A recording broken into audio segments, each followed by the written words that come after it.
নবীজি বললেন বিকুল্লি শারাতিন হাসানা, প্রত্যেকটা পশমের বিনিময়ে একটা নেকি। দুইজন আলেম দেখতে পাচ্ছে তারা জাল হাদিস বলছে।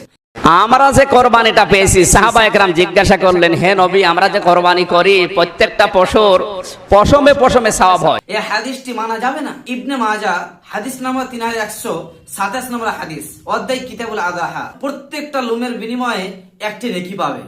হাদিসটি যে বর্ণনা করে হাদিসটি জাল, এই হাদিসটি মানা যাবে না।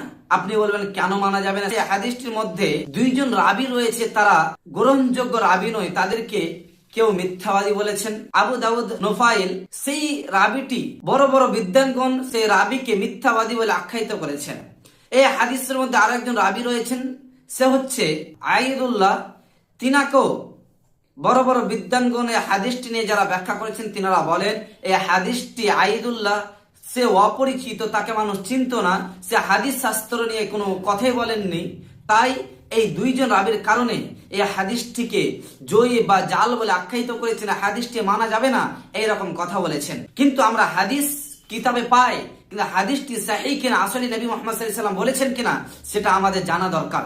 আমি গীবা ছড়ানোর জন্য বা নিজেকে বড় মনে করার জন্য ভিডিওটি তৈরি করছি না, মানুষকে সংশোধন করার জন্যই এই ভিডিওটি তৈরি করা। আশা করি বুঝতে পেরেছেন। আসসালামু আলাইকুম ওয়া রাহমাতুল্লাহ।